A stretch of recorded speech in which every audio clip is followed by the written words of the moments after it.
Malam hari ini kita akan sama-sama kembali belajar bersama LTI. Membawakan sharing adalah Mr. William Umboh ya.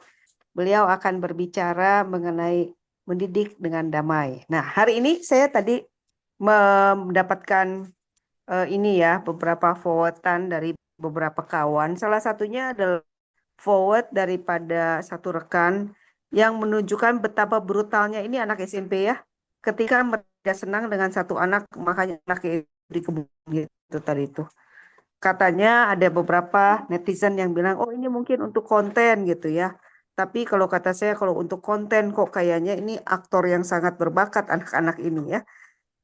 Tapi sepertinya tidak. Itu adalah betul-betul kejadian yang nyata begitu ya di dalam anak-anak remaja kita. Kemudian juga tadi ada satu rekan lagi juga sama mengirimkan apa ya kekerasan yang terjadi di sekolah. Nah mungkin memang bukan mungkin ya. Memang menjadi concern kita sebagai pendidik bahwa mendidik itu kalau untuk hanya mencapai pencapaian akademik sepertinya itu bukan sesuatu yang terlalu sulit. Yang lebih sulit lagi adalah memang bagaimana kita mendidik orang-orang itu supaya menjadi manusia sekaligus punya moralitas ya. Karena di dalam keadaan dunia yang saat ini sepertinya kita kehilangan hati nurani, ukuran perdamaian, kecintaan, budi pekerti itu sepertinya menjadi tergeserkan. Silahkan, Mr. William. Terima kasih Memang tadi sudah membuka. Salah satunya adalah bagaimana sebenarnya kita mau membawa generasi baru, generasi yang mungkin jauh di bawah kita, mungkin anak bapak ibu, anak rekan-rekan atau bahkan anak murid saya, untuk kemudian bagaimana bersama-sama menjadi generasi yang saling menyembuhkan, alih-alih menjadi generasi yang katakanlah saling menyakiti. Bukan generasi yang saling menyembuhkan yang dibuat spesial atau khusus hari ini. Saya adalah Willy, dikenal sebagai Vice Principal of Temasek Independent Montessori Preschool. Sebelumnya adalah saya Art Facilitator dan Field Officer Jawa Barat di program CREATE, Creative Youth for Tolerance, yang secara khusus adalah program pendidikan toleransi, inklusivitas, dan juga bina damai melalui pendekatan berkesenian. Kemudian dari tahun 2017 saya adalah Duta Cerita The Habibie Center, sebuah program yang memanfaatkan storytelling yang kemudian mampu melawan diskriminasi, mendorong inklusivitas, dan juga membangun rasa percaya. Gitu. Ya kurang lebih 3 modal inilah yang akan saya bawakan hari ini, mungkin lebih kepada refleksi terkait dengan banyak hal, khususnya dengan kasus-kasus atau isu-isu yang hadir secara branding terkait dengan bagaimana tiba-tiba kekerasan menjadi bahasa yang sangat mudah, kemudian begitu mudah ditularkan, kemudian bagaimana sebenarnya orang dewasa bisa merefleksikan hal ini semua, dan kemudian bagaimana institusi pendidikan gitu kemudian mengambil peran gitu, dan bagaimana juga keluarga hak yang berada di rumah. Jadi kalau hari ini Pak dan Ibu saya minta untuk tulis kasus perundungan tahun 2025, kemungkinan besar keluar hal seperti ini. Ada santri di Aceh yang nekat bakar asrama pesantren gara-gara kesal dibully teman. Ada siswa SD Ternate diduga dibully teman hingga meninggal. Ada SD di Indramayu dibully, ditelanjangi, kemudian ditendang pelaku. Kemudian hingga akhirnya harus meninggal dunia begitu. Kemudian ada siswa SMP di Blitar yang menjadi korban bullying massal, dan juga ada beberapa kasus di pendidikan anak usia dini khususnya TK begitu ya di salah satu wilayah di Tangerang Selatan. Kemudian saya menjadi bertanya-tanya gitu, apakah ada gitu yang mencatat berapa sebenarnya yang terlapor gitu ya, banyak hal yang terjadi di balik itu semua.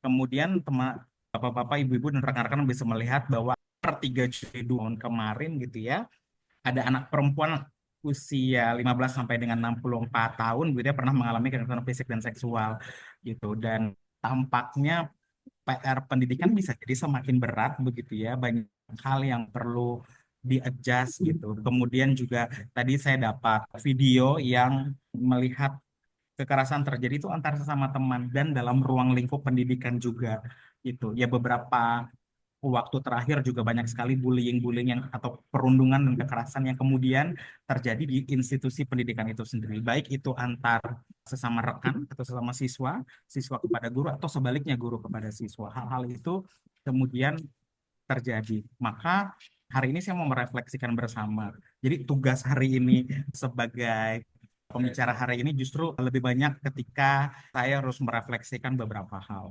Tahun 2023 sebenarnya dunia pendidikan atau institusi pendidikan melalui Kementerian Pendidikan Nasional waktu itu merasa sudah punya tiga dosa besar pendidikan yang perlu menjadi perhatian semua pihak. Tidak hanya institusi pendidikan, tapi juga masyarakat secara luas. Karena kalau kita lihat satuan pendidikan, satuannya banyak. Satuan pendidikan itu bukan hanya sekolah, namun juga elemen yang ada di sekolah maupun ruang lingkup masyarakat. Dosa besar pendidikan itu kekerasan seksual dan juga intoleransi. Berapa yang menjadi konsentrasi dan atau teman-teman dari penyelenggara negara yang menjadi acuan bagi kita gitu ya untuk memperhatikan hal ini jauh lebih detail lagi. Saya sedang menempuh pendidikan diploma Montessori. Kebetulan sekolah kami Temasek Independent Montessori Preschool menggunakan metode Montessori yang diperkaya sehingga anak-anak usia dini, kemudian guru dan juga orang dewasa bisa mengambil peran dalam dunia yang tampaknya kok tidak semakin ya, kok semakin bergejolak. Warnanya kok ya semakin merah, tidak hal warna itu yang bisa kemudian kita gencarkan, yang kemudian bisa kita lakukan untuk membuat ruang aman, ruang damai buat semua. Saya akan ambil sudut pandang ini dari sudut pandang Montessori, gitu, sebagai juga refleksi terhadap kita sama-sama, khususnya juga orang dewasa, bagaimana kita mempunyai peran, kemudian menyiapkan lingkungan untuk anak-anak, dan bagaimana sebenarnya menjadi contoh perdamaian untuk anak-anak itu sendiri. Kemudian sebenarnya anak-anak tuh di usia dini berpikir seperti apa sih tentang dunia ini, dunia yang begitu besar, dunia yang ketika mereka lahir, mereka berusaha berbicara, merangkak, berusaha makan sendiri, kemudian belajar berdiri, sampai akhirnya banyak hal yang ia terima dalam lingkungan. Bagaimana sebenarnya tentang anak usia dini, kemudian ia belajar menyerap lingkungan, dan kemudian bagaimana ia justru bisa menjadi agent of change. Karena jangan-jangan harapan kita udah nggak sama anak muda lagi. Jangan-jangan harapan kita bukan di generasi saya lagi atau generasi atas saya, tapi generasi anak-anak yang tumbuh saat ini. Maka itu perlu disiapkan oleh orang dewasa di sekelilingnya. Saya mengambil dua poin dari Montessori. Yang pertama, ini dari bukunya London Lecture 1946. Ini adalah kumpulan dari tulisan ataupun speech dari Montessori tahun 1946 saat itu. We cannot expect peace from adults. The adult is too deformed by the old system. We must turn to the child. Saat itu terjadi dunia. Kemudian tampaknya kok kalau kita mau berharap kepada orang dewasa, apakah itu masih memungkinkan? Ketika banyak orang berbicara perdamaian, tapi perdamaiannya juga belum terwujud sama sekali. Gitu, ketika orang dewasa berbicara mengenai sistem-sistem kenegaraan supaya semuanya saling menguatkan, tapi itu juga tidak terjadi sama sekali. Jangan-jangan pilihannya adalah harus melihat anak-anak gitu.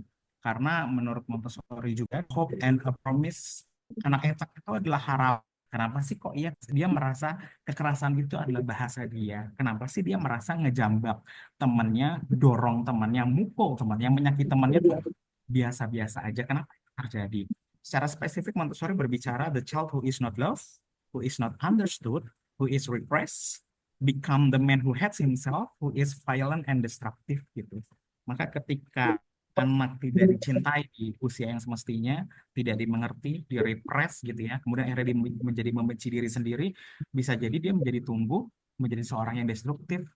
Maka ini menjadi refleksi bagaimana orang dewasa. Kalau saya ngomong orang dewasa berarti orang di sekeliling anak-anak ya. Bisa jadi orang tuanya, kakek nenek, jadi keluarga kecilnya, keluarga besar sampai dengan ruang begitu. Kemudian ada 4 prinsip yang dipegang Montessori sebenarnya yang mungkin bisa menjadi refleksi bersama. Satu adalah bagaimana kita seharusnya menghargai anak-anak, menghormati anak-anak semestinya. Patokannya apa sih? Gitu. Salah satu patokannya kalau saya adalah melihat hak-hak anak, begitu ya.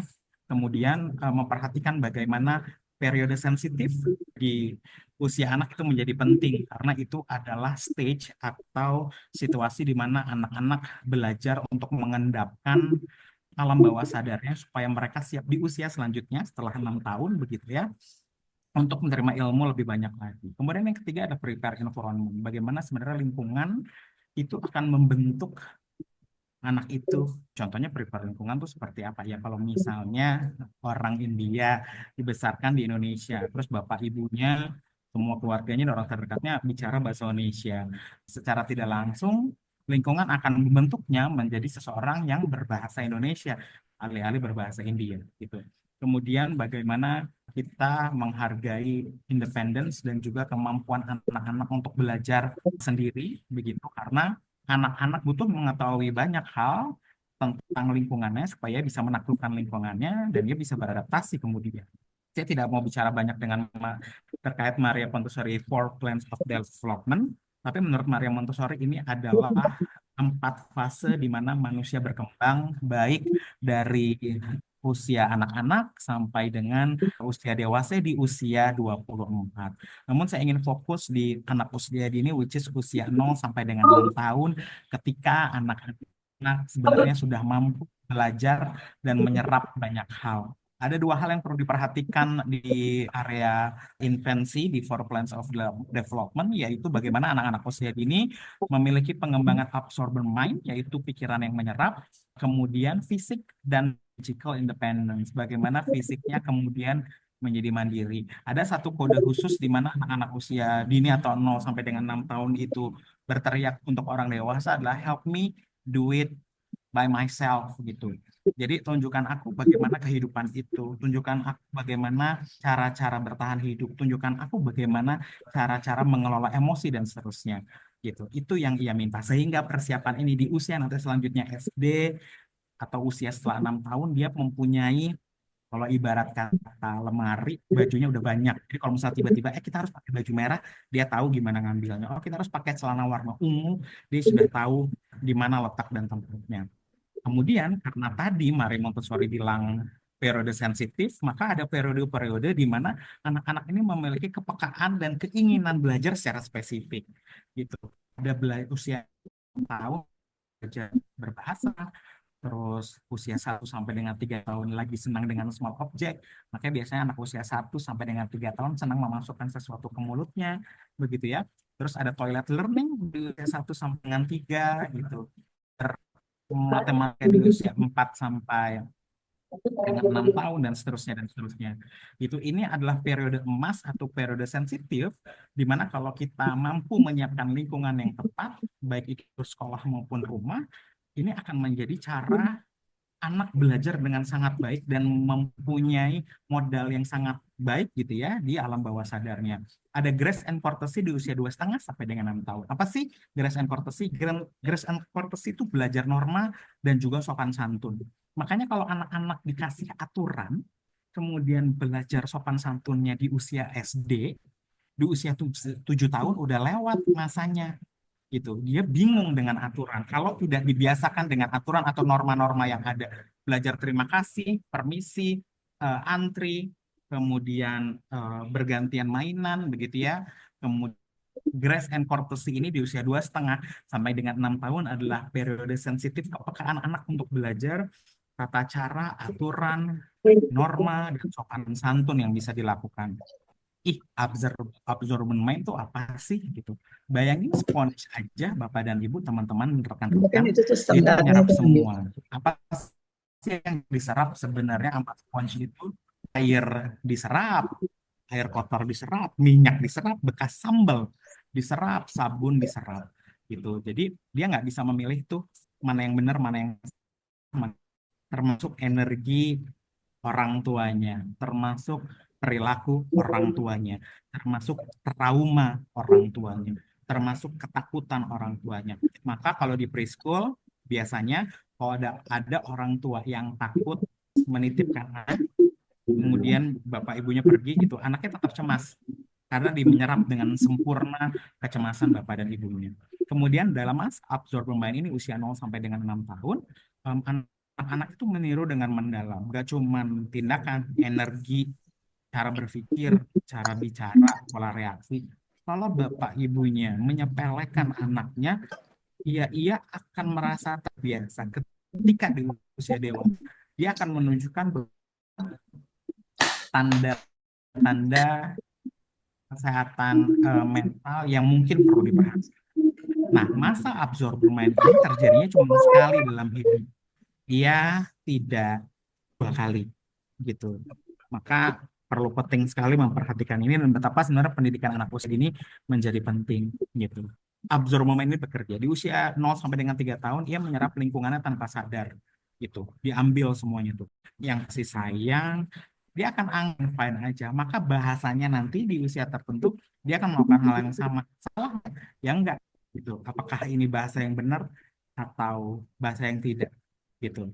Kemudian di usia 3 sampai dengan 6 tahun, makanya tadi kalau ingat periode sensif 2,5 itu anak-anak mulai sadar apanya pelajari, meniru sopan santun, mengelola emosi melalui pengalaman sehari-hari. Itulah mengapa dalam metode Montessori punya yang namanya grace and courtesy, sopan santun yang biasanya dilakukan oleh anak-anak. Mencontohkan kepada anak-anak meminta maaf, kemudian membuka pintu, mengantri, bergantian, rumah ia yang membersihkan, gitu. Ia harus mengembalikan semua mainan, alat, apapun ke tempatnya semula, karena itu adalah tanggung jawab anak tersebut. Itu yang dilakukan oleh Abdul Bermain.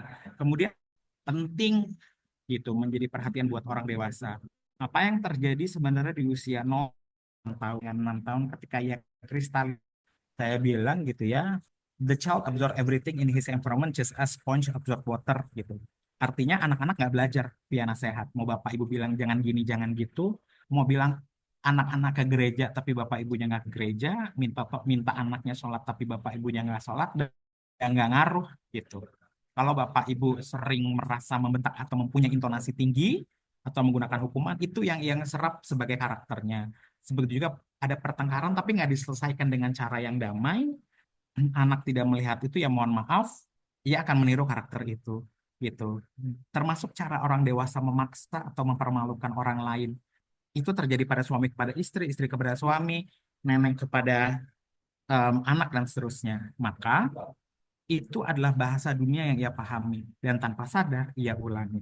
Anak-anak itu tidak meniru kata-kata tapi cara hidup dan suasana batin kita gitu. Jadi ini akan menjadi refleksi bersama begitu ya, apalagi ketika ada akar atau luka atau pola yang diwariskan secara tidak sengaja gitu.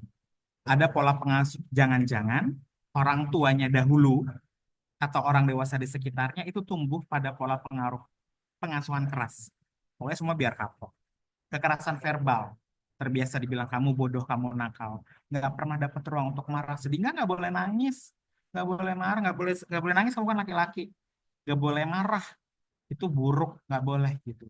Padahal itu bisa jadi tanpa sadar kita mewariskan bentuk kekerasan yang sama, bukan karena niat jahat, karena kita belum punya cara baru untuk menyalurkan cinta dan batas. Kata kuncinya nanti ada di cinta dan batas, dan anak menyerap itu semua melalui absorbent mind. Nada tinggi jadi bahasa kekuasaan, kekerasan dianggap cara mengendalikan bukan menyelesaikan. Kemudian jangan-jangan ada kebutuhan emosi yang belum terpenuhi oleh anak tersebut. Mungkin di usia 0 sampai dengan 6 dan di usia masa-masa berkembangnya setelah 6 tahun, dia merasa nggak dilihat. Ketika dia nggak dilihat sama bapak ibunya, nggak diapresiasi oleh bapak ibunya, disepelekan semua apa yang dia jadikan, dia akan mencari kontrol lewat menindas. Itu adalah bahasa yang dia lakukan. Terus biasa dianggap lemah gitu, maka berarti dia butuh menjadi kuat dan menaklukkan. Oh, kalau aku menindas orang lain, aku kuat nih, gitu. Kemudian nggak ada rasa aman di keluarganya, maka ia merasa bahwa, oh kalau nggak ada rasa aman, akunya tuh harus nyerang terus. Kalau aku nggak nyerang, berarti aku yang diserang, gitu. Dalam Montessori atau ada namanya disiplin positif, perilaku tuh bukan masalah yang harus dihukum. Kadang-kadang orang dewasa tuh ngeliat perilaku kemudian hukum. Oh ini perilakunya begini, maka hukumannya begini. Perilakunya begini, hukumannya begini. Kadang suka aneh gitu kalau ngelihat ada orang dewasa misalnya atau dalam konteks-konteks tertentu ada anak kecil telat terus datangnya misalnya gitu ya. Terus kemudian dia disuruh madep tembok atau disuruh nulis saya tidak akan telat, saya tidak akan telat, saya tidak akan telat. Bisa jadi keliru karena harus diketahui dulu mengapa perilaku itu terjadi. Jadi connection before correction supaya terkoneksi dan menyambung terkait dengan permasalahan ini. Gitu.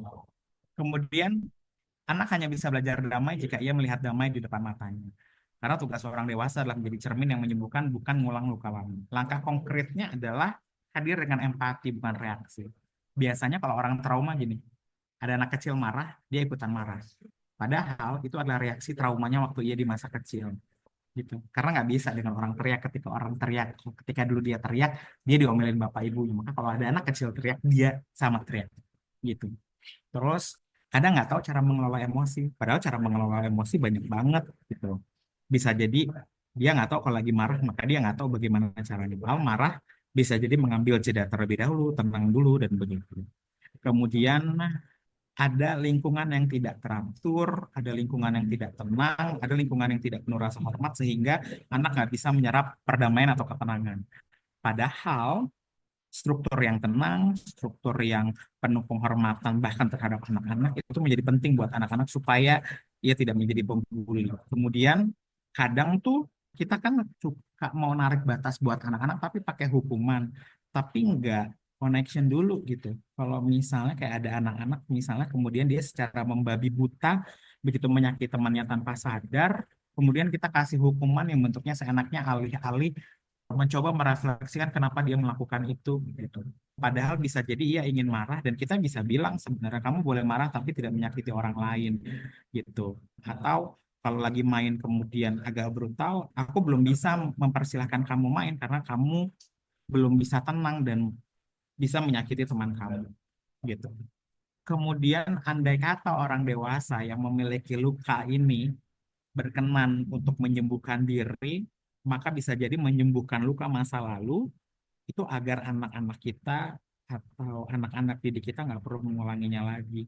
Karena anak belajar bahwa kekuatan sejati bukan terletak pada siapa yang menang, tapi siapa yang mampu menjadi damai di tengah amarah. Apakah ini berarti anak-anak dibiarkan bebas gitu aja tanpa batasan yang jelas gitu? Oh, tidak seperti itu Ferguson. Montessori percaya bahwa perdamaian dimulai dari anak usia dini, karena pada masa inilah the formation of man, terjadi pembentukan dasar sifat manusia, cara berpikir, cara berrelasi itu dimulai dari usia 0 sampai dengan 6 tahun. Ternyata rekan-rekan Bapak dan Ibu gitu, sehingga usia ini menjadi usia yang penting gitu, karena formation of man kalau kata Ibu Montessori. Kemudian apa sih yang bisa dilakukan sama orang dewasa gitu? Kalau Montessori punya pendekatan grace on courtesy, latihan sopan santun dan tata krama sosial yang membuat anak sanggup belajar bagaimana hidup berdampingan secara hormat gitu ya. Terus bukan apa saja yang benar, tapi mengalami langsung bagaimana bersikap lembut dan penuh hormat. Kalau di Montessori anak tuh bebas memilih tapi nggak boleh menyakiti. Jadi mau apapun yang kamu lakukan jangan sampai melukai diri sendiri dan jangan sampai melukai orang lain gitu. Jadi kalau orang dewasa berhasil mempunyai atau membentuk lingkungan itu gitu, anak akan belajar aku boleh nolak loh tapi dengan cara yang sopan. Aku boleh marah loh tapi nggak boleh mukul gitu. Aku boleh sedih loh tapi tidak mengganggu yang lain gitu. Jadi membuat anak sadar bahwa ada batas yang tidak boleh ia lewati. Oh, aku boleh marah tapi nggak boleh nyakitin orang lain. Boleh nggak marah? Boleh. Tapi nyakitin orang lain boleh nggak? Ya enggak. Gitu. Kesel boleh nggak? Boleh. Nggak suka boleh nggak? Boleh. Tapi yang nggak boleh apa? Ngelempar barang, ngejambak orang, mukul orang lain. Itu yang nggak. Maka itu menjadi penting membahasakan itu kepada anak-anak gitu. Sebenarnya grace and cortes itu sulit enggak sih? Enggak. Di usia 0 sampai dengan 6 tahun itu bisa dilakukan dengan banyak hal gitu. Baik itu menunggu giliran, antri. Kenapa sih anak-anak di Jepang di usia pendidikan anak usia dini belajarnya belajar ngantri gitu? Kenapa dia nggak langsung belajar sama dengan MC kuadrat? No gitu. Karena menunggu giliran itu berarti belajar menghormati hak orang lain bahwa semua akan mendapatkan gilirannya gitu. Tapi nggak boleh asal nyerobot karena aku akan mendapatkan hak aku ketika aku punya kewajiban mengantri gitu. Kemudian mengucapkan maaf gitu. Oh, ternyata ada suatu hal yang kalau aku lakukan itu tindakannya bisa berbahaya untuk orang lain. Kalau misalnya ada anak tanpa sadar atau secara sadar menyakiti anak lain, ya diminta untuk menyembuhkan lukanya, mengobati lukanya, mengobati sakitnya, selain juga meminta maaf. Sehingga ia tahu bahwa setiap tindakannya ada konsekuensi yang perlu ia pikirkan. Jadi kalau misalnya anak sudah tertanam hal ini, ketika ia mau melakukan, dia akan think before act. Gitu. Kemudian sesederhana kenapa harus mengetuk pintu sebelum masuk begitu ya? Karena ada ruang pribadi yang nggak boleh kamu masuki. Gitu. Ada ruang pribadi yang tidak boleh dilewati gitu. Makanya kadang kalau di Montessori itu belajarnya pakai mat dan anak nggak boleh melewati mat. Anak satunya karena itu adalah batas yang hadir secara alami bahwa dalam pekerjaanku punya batas, orang lain juga mempunyai batas yang sama, hak kami sama. Dan itu dipelajari dari hal-hal sekecil itu. Kemudian biasanya gini, ada orang yang merasa bahwa memberikan cinta kasih itu berarti tanpa batas. Padahal ada yang perlu diberikan batasnya. Masa sih kita mencintai anak, kita membiarkan ia berjalan atau berlari terus, sementara depannya jurang gitu. Terus kita biarkan, ya udah anak kita lari aja begitu, padahal depannya jurang. Gitu. Yang dilakukan adalah memberikan batas. Misalnya, aku nggak ngizinin kamu ya mukul teman kamu atau nyakitin teman kamu, tapi aku mau bantu kamu untuk mengungkapkan perasaan kamu. Kenapa? Lagi apa? Bagaimana? Boleh duduk sini sebentar selama 5 menit, kemudian aku mau bicara gitu. Jadi anak itu akan belajar bahwa setiap aturan itu ada tujuannya, melindungi diri dia, melindungi orang lain maupun maupun melindungi sekelilingnya gitu. Jadi batas tuh membuat anak-anak justru merasa aman dan dihormati. Oh, ada yang boleh nggak boleh. Dia tahu kalau misalkan ada yang tidak boleh dia lakukan konsekuensinya ini gitu. Boleh dilakukan konsekuensinya juga ini gitu. Kalau kita nggak punya tarik batas agak lumayan bingung nanti anak-anaknya. Jadi dia merasa bebas-bebas aja. Aku marah, aku mukul nggak apa-apa. Orang nggak ada batasnya. Wah, aku sedih, nggak apa-apa. Banting meja lah, nggak apa-apa lah nyakitin orang lain ya. Nggak gitu juga. Gitu. Kemudian bagaimana sebenarnya melakukan pendidikan perdamaian melalui tindakan-tindakan disiplin positif maupun grace and courtesy gitu. Kadang ada hal-hal yang sifatnya reaktif gitu. Jadi kita nggak tenang dulu. Namun reaktif ini sekali lagi terjadi karena kita punya suatu hal terjadi di masa kecil yang membuat kita mungkin sedikit trauma gitu. Sehingga reaksi biasanya itu karena hal tersebut gitu. Kemudian kita biasanya menyelesaikan konflik dengan kalau tidak dengan amarah konfliknya nggak selesai. Pernah nggak sih ada satu konflik gitu terus ada orang yang ngomong iya nanti akan saya iniin akan saya terus gantung gitu. Wah, itu tinggal nunggu meledak aja menuju konflik selanjutnya kemudian akan pecah. Kemudian atau pakai silent treatment gitu, tapi setelah itu nggak didiskusikan gitu, tidak divalidasi bahwa oh iya ternyata kamu tuh lagi kesel ya, lagi sedih ya, kamu kesel karena ini gitu. Apa yang bisa aku lakukan supaya kamu bisa merasa tenang dan baik-baik saja gitu. Jadi dan kalau kita nggak lakuin ini otomatis anak belajar damai bukan dari nasihat tapi dari pengalaman bersama orang dewasa yang ia lewati bareng-bareng gitu. Nah, kemudian apa yang bisa dilakukan guru dan orang tua terkait dengan hal ini? Yang pasti sama-sama menegaskan ada batasan yang perlu kita sepakati. Kemudian cari atau bersama ruang refleksi. Apa yang bisa kamu lakukan lain kali? Apa yang bisa kita lakukan untuk memperbaiki hal ini? Gitu. Terus menegaskan nilai, tanggung jawab, empati, dan kebaikan. Gitu. Kalau sekolah punya aturan yang strukturnya benar, kemudian di rumah strukturnya berbeda, anak bisa jadi bingung. Itulah mengapa anak sama orang tua, kemudian bersama guru dan lingkungan sekolah, dia perlu punya aturan yang sama, kemudian aturan yang ajak, aturan yang katakanlah disepakati sama-sama, supaya anak nggak bingung. Kenapa sih anak tuh suka tantrum gitu? Atau dibilangin ngelawan, dikasih aturan melawan, jangan-jangan aturannya beda-beda. Di sekolah punya aturannya A, di rumah ibu punya aturannya A, B, bapak aturannya C, nenek kakek punya lagi aturan D sama E. Ya dia pusing gitu. Bahasanya, aku tuh mesti ngikutin yang mana sih supaya nggak diomelin? Aku mesti ngikutin yang mana aturannya gitu. Sehingga kita perlu memiliki bahasa damai atau bahasa sopan santun yang sama gitu. Nah, kemudian kadang perdamaian itu bukan berarti tanpa konflik. Oh, kelas yang baik itu berarti kelas yang tanpa konflik ya? Oh, bukan. Oh, keluarga yang baik itu yang tanpa konflik ya? Oh, enggak. Konflik pasti terjadi. Gitu. Namun bagaimana kita melakukan resolusi terkait konflik tersebut? Konfliknya diselesaikan enggak? Kalau konfliknya enggak diselesaikan, itu akan menyimpan ruang emosi yang amat sangat besar yang suatu ketika akan meledak gitu. Kayak hubungan kita aja deh gitu. Ada konflik nih saya dengan si B misalnya gitu. Paul sudah bersahabat lama, terus nggak diselesaikan gitu konfliknya. Ya kalau akhirnya nggak sama sekali damai, ya udah menyimpan dendam gitu. Maka hal-hal yang sifatnya konflik itu ada resolusinya dan perlu dilakukan. Pembulian dan perundungan di sekolah jangan-jangan punya kekeliruan resolusi konflik gitu. Jadi kalau ada pembuli yang dibully, kita kemudian selain kan kita harus percaya sama korban ya, berarti percaya sama yang dibully. Namun bukan berarti yang pembuli ini nggak kita perhatikan. Keduanya punya bentuk perhatian connection yang sama supaya correctionnya benar gitu. Kadang kita cenderung ya udah kita hukum aja lah pembulinya gitu. Tapi kita belum lihat dulu dalam konteks-konteks apa pembulian ini terjadi gitu.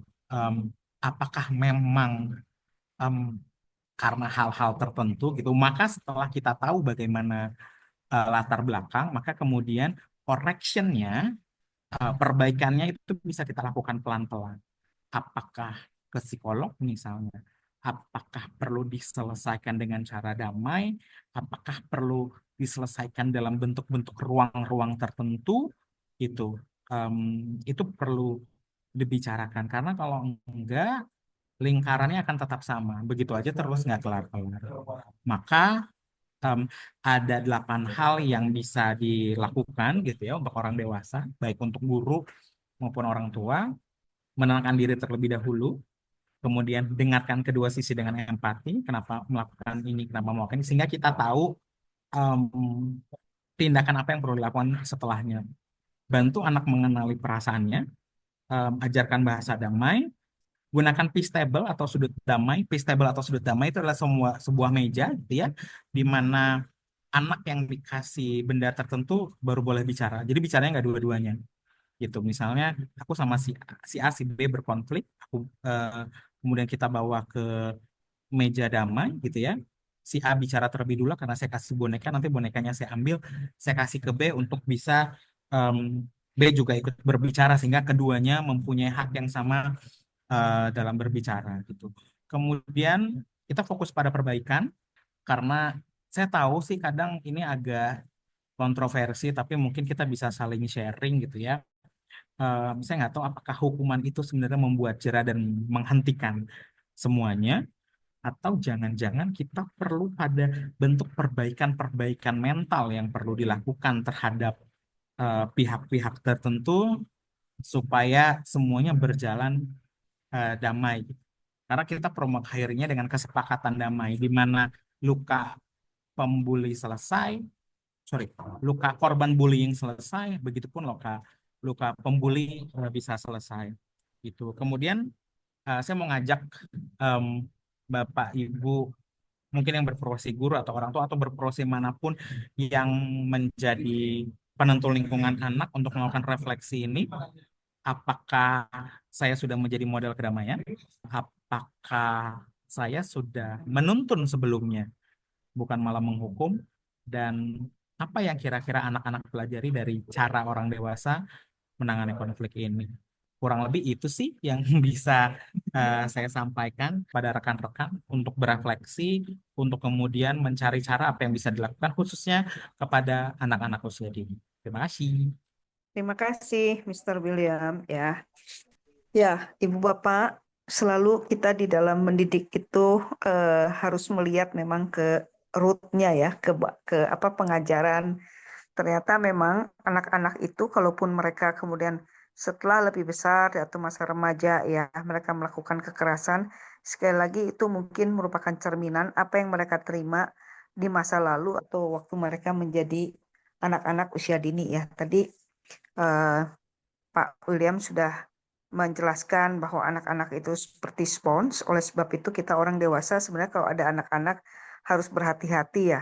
Karena apapun itu yang kita apa perkataan, perbuatan, bahkan mungkin perasaan atau emosi ya yang terdapat di dalam diri kita itu bisa diserap oleh seorang anak ya tanpa mereka itu mungkin juga menyadarinya ya. Jadi lingkungan atau bagaimana tempat anak itu bertumbuh nanti akan mempengaruhi ke depan dia akan seperti apa. Karena walaupun secara tidak langsung, tidak apa ya, bukan diajari secara langsung, anak-anak ini karena mereka menyerap, ya mereka akan nanti mungkin tidak muncul segera, tetapi bisa muncul nanti mungkin ya setelah mereka tambah besar.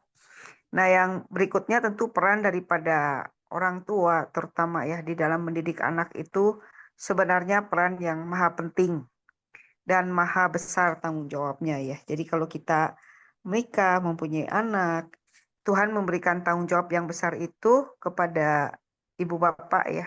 Bagaimana mendidik supaya ya mereka bisa menjadi orang-orang yang baik. Nah, mungkin saya akan memberikan kesempatan kepada ibu bapak yang mau bertanya ya kepada Pak William, bagaimana yang sudah dibagikan tadi ya.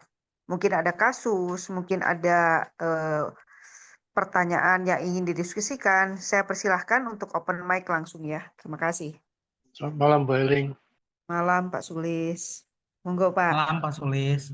Selamat malam, Mr. William. Iya, terima kasih banyak atas pencerahannya. Saya sangat sepakat dengan apa yang disampaikan oleh Bu Eling yang baru saja disampaikan, bahwa peran utama tetap orang tua ya, karena waktu bersama dengan anak itu lebih banyak dengan orang tua daripada dengan guru di sekolah gitu. Lalu lingkungan yang membentuk anak itu lebih banyak ada di rumah daripada di sekolah.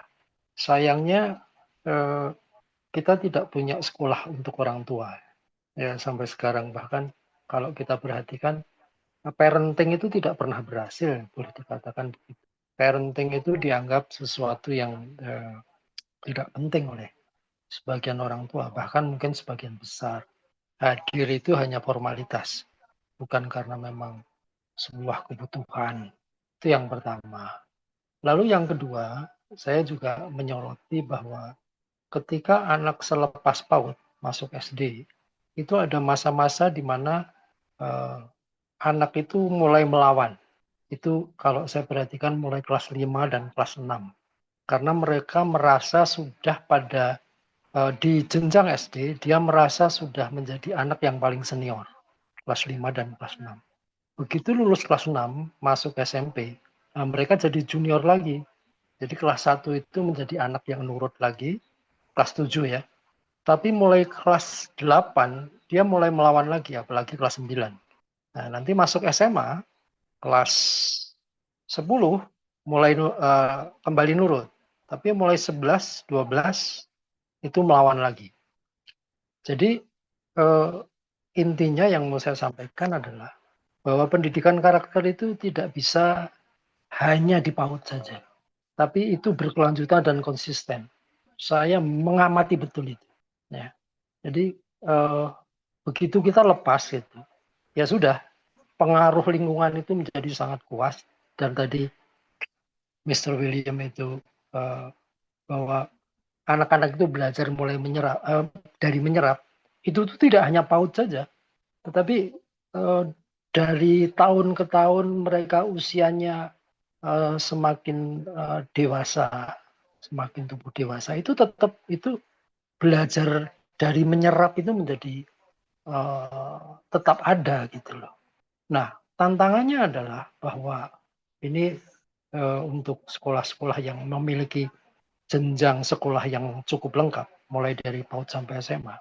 Tantangannya adalah bagaimana kita mengkaji mereka lulus dari PAUD atau lepas dari PAUD masuk SD di sekolah yang sama, masuk SMP di sekolah yang sama, masuk SMA di sekolah yang sama.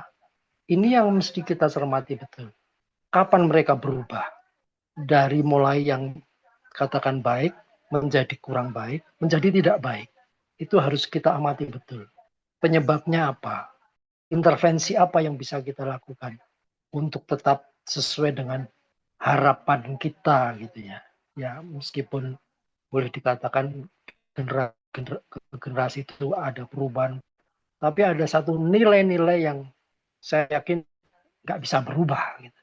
Ya, jadi nilai-nilai yang baik itulah yang mestinya tetap kita pertahankan, dan kalau ada perubahan ada di mana, penyebabnya apa, lalu bagaimana kita mengembalikan lagi ke situ.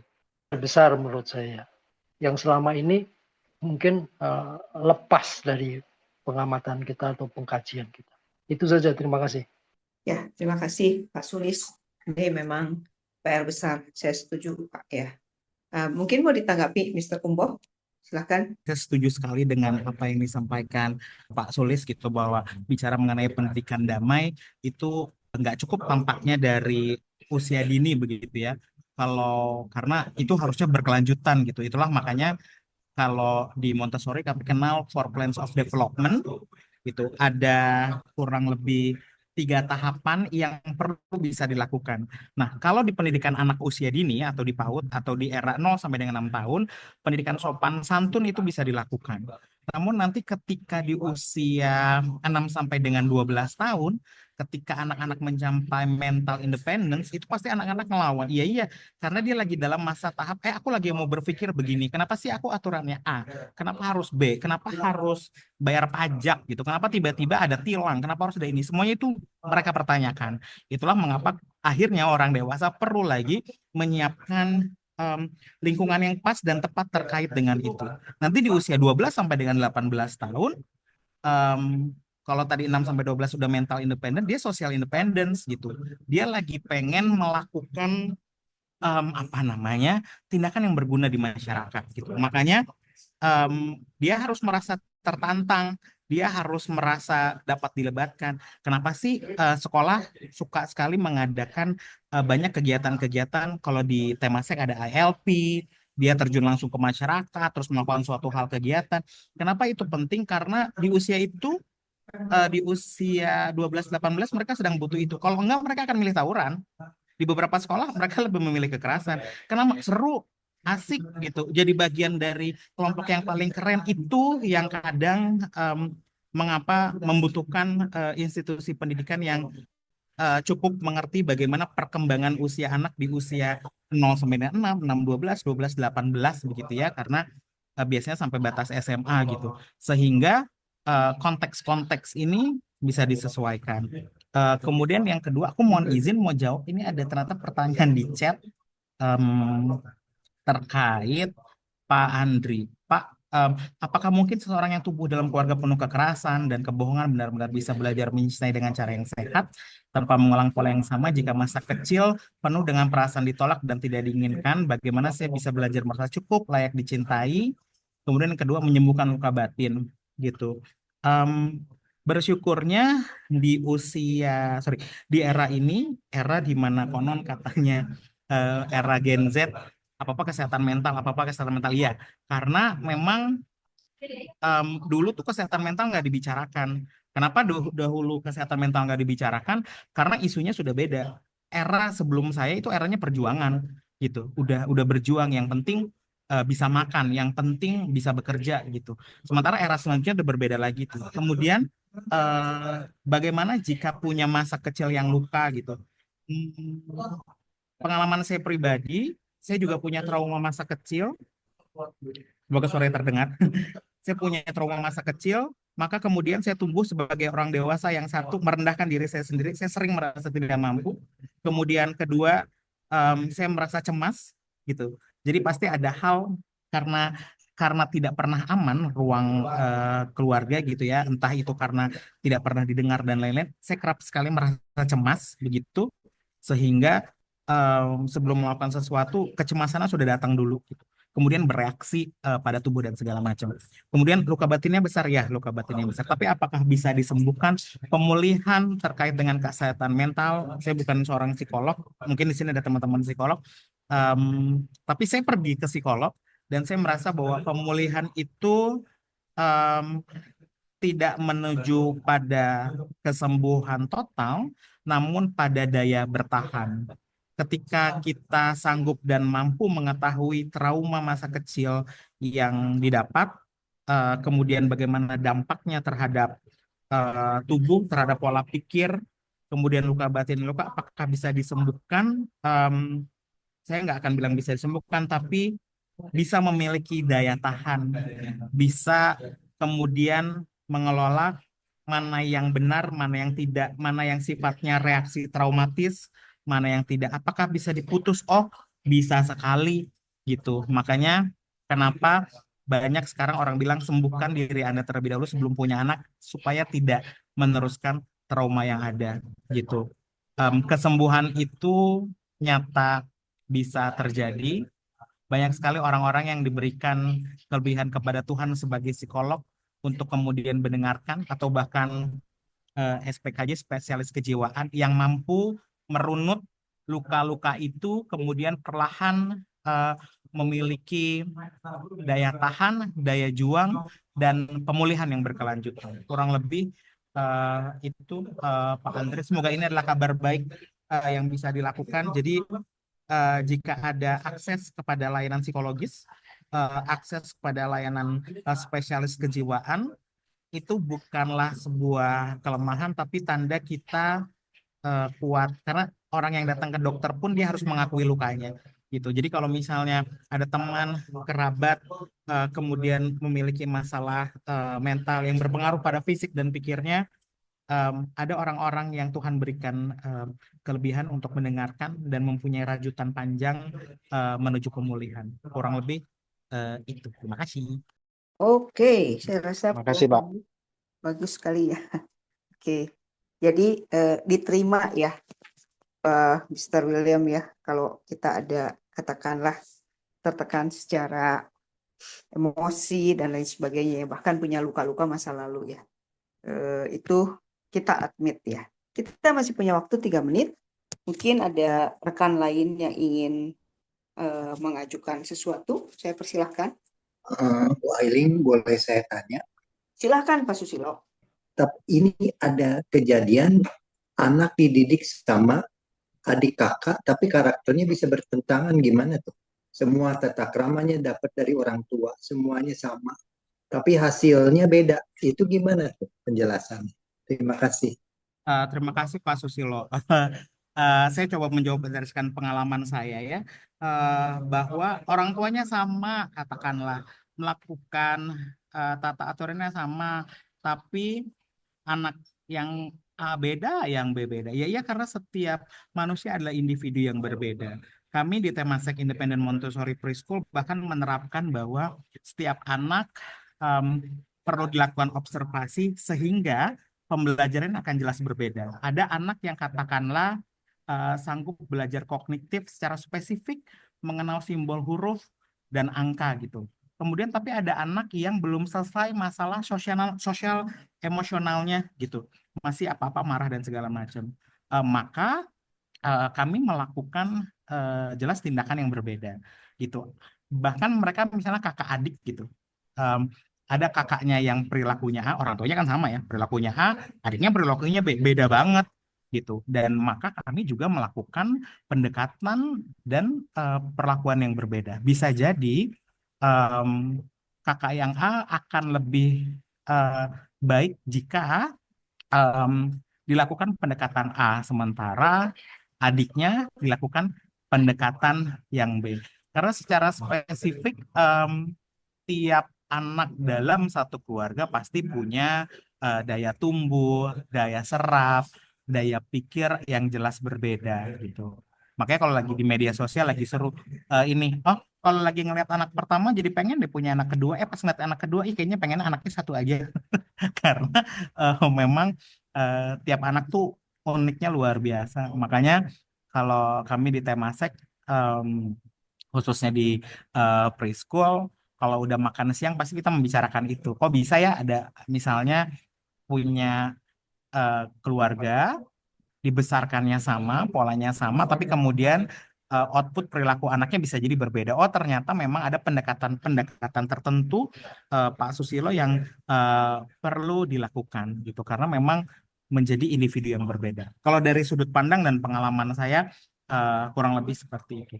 Itu saya pikir memang demikian ya. Tidak ada satu individu yang kemudian bisa cetakannya sama walaupun lahir dari orang tua yang sama ya. Kita juga bisa lihat kan. Mungkin adik kakak kita ya, saudara kita dibesarkan oleh ibu yang sama, tetapi menjadi berbeda hasilnya. Terima kasih banyak, Mr. William ya, dan kami tentu akan merasa sangat senang kalau lain kali Pak William juga bisa isi lagi di sini dan kita bisa belajar bareng.